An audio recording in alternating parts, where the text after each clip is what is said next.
aware of the facts. Really intriguing. Well, Shomo, let's go on to your next question, please. Yes, absolutely, absolutely.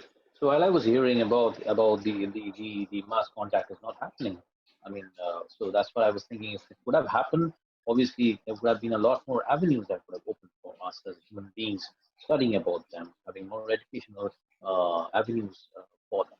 But unfortunately, yeah, it does not happen. Anyways, going forward, uh, what is the geological significance of Valmalenco Valley? Do you really? Yes, it's a very good point, Shuomo, because there is a particular geology of that valley that, in my opinion, is a point of interest for at least the beings and the creatures that physically are there, and they have a presence, a material presence. One of the first questions that I asked to when I went for the first time in Valmalenco was, what do you have here in terms of minerals and metals that is particular in this case? Yeah. And they told me, well, first of all, and I'm going to show you what, this stone,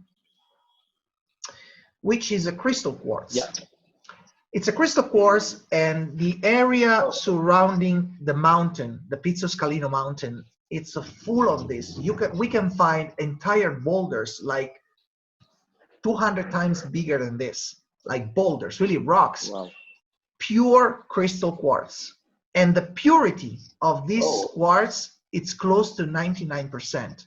So the area has one of the purest crystal quartz in the world. And you know how powerful crystal quartz are for developing of technology, as well as developing of some consciousness and some what we say psychic abilities. But in fact, they tap into brain waves that can enhance our abilities.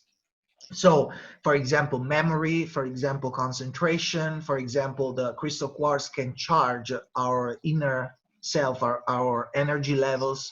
And they're also used, of course, you have to cut them, you have to put them into electrical circuits, but they have a property to generate electrical field if mechanically strained, and vice versa.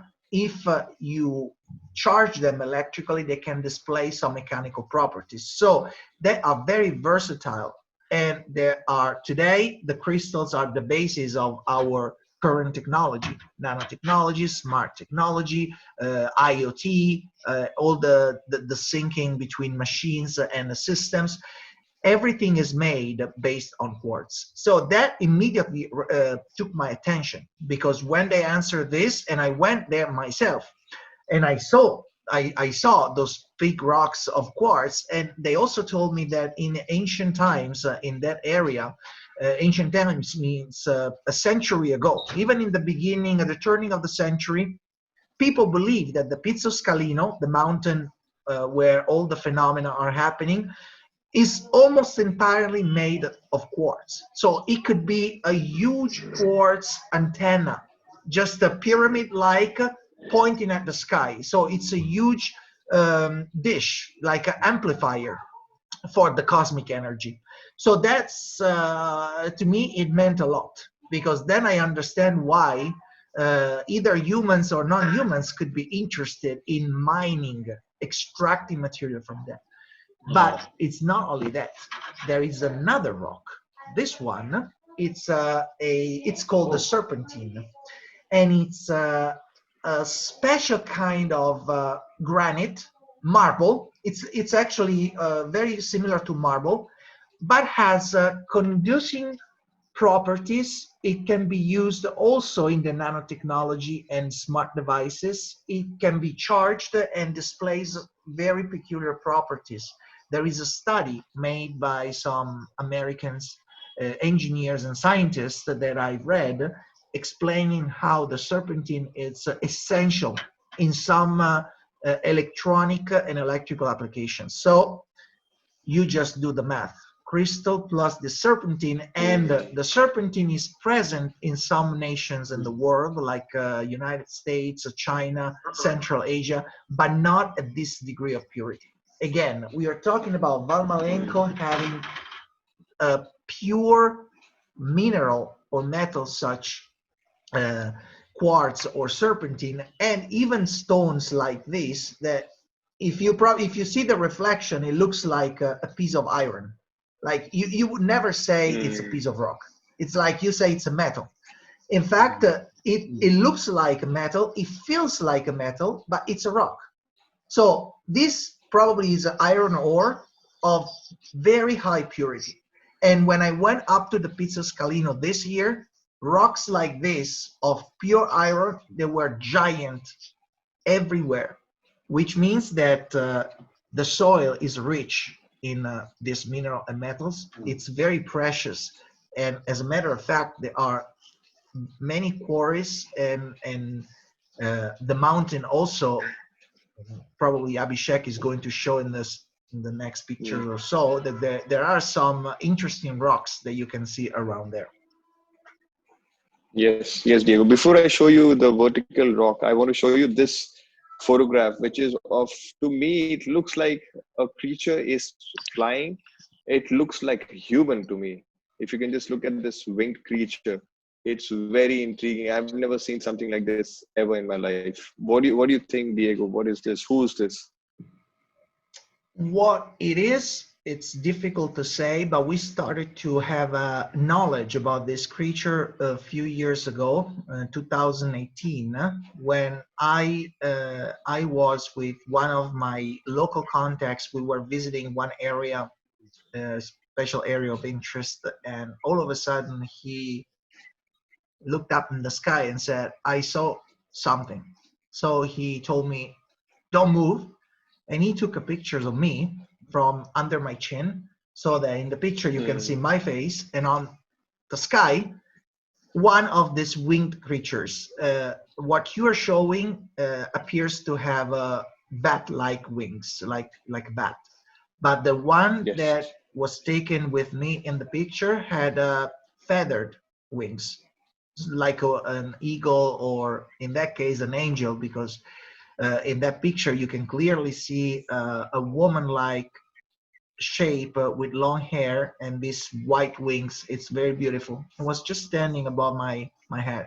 That was the first time, and then I started to dig deep into that, and many people came up saying, "No, we saw them. We saw them. We saw them on the highest peaks of the mountains around here." One of my collaborators, still is a resident there, one night was having a hiking with other few people, 5 or 6. They usually, sometimes when they're born there, they know the mountain very well, so sometimes they go in the night because it's quiet, because it's beautiful to hike at night. And they were scared to death when they felt something very big flying upon their head at a very low altitude, so much so that the wind almost took the hat away from them. And they were so scared because they said that that was not a bird, it was too big. And they heard the flapping of the wing just once, which means that whatever it was so big that with the flapping of the wings, it probably went away very fast. So we have indication. And then last June, when I was there with 5 people, and we were sitting on a vista point from the Valmalenco facing Sondrio, so the city.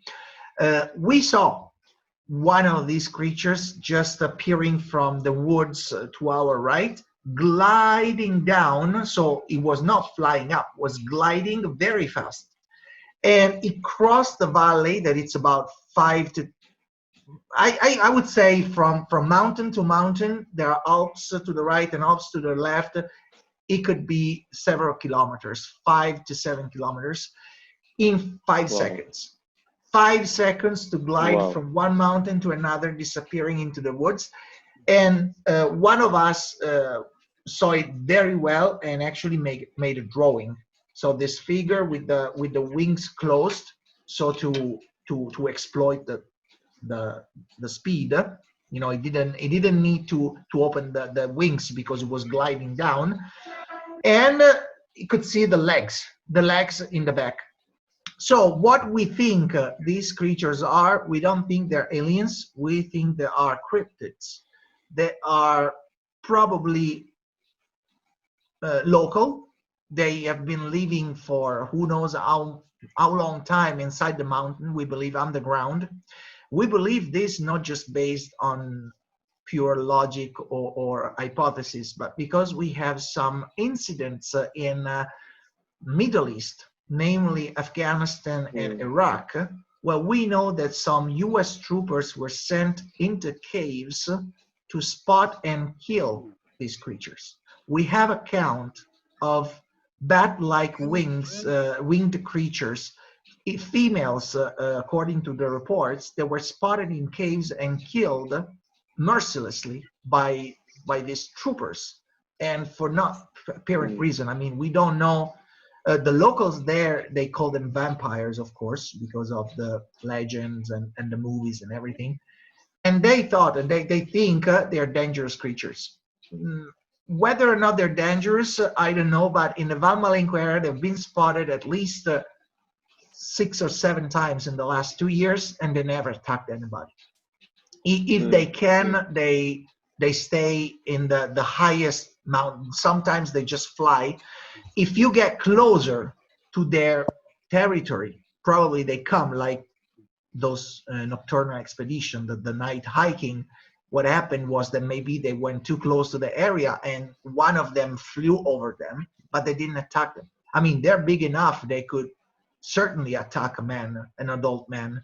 They have, as you can see from this picture, that they appear to be quite muscular and bulky. They're not small, but they never, we have no report of being attacked. So again, this is the idea that I always have, that creatures that we do not understand doesn't mean that they are dangerous to us or that they deserve to be killed. They deserve to be understood. They deserve to be learned. But again, do we know if they are intelligent? Do we know if they have a consciousness? Do we know? So why we have to kill them just on the spot? Because of this, then your question previously said, are they afraid of us? To a point, they know that we are savages. We are able of killing others. We have unpredictable reactions. So of course they need to defend themselves. We are just not able to control our emotion. It's one of our, still I believe, it's one of our limits. Most of us, not all of us, most of us still in facing the unknown, facing something that we do not understand, we just cannot control our emotions. I mean, that's something which you said right now makes so much of sense, to actually understand these species rather than, thinking that they are dangerous to us humans, and the other way around. It would be, like I said earlier, the cohabitation of every species would be so beautiful.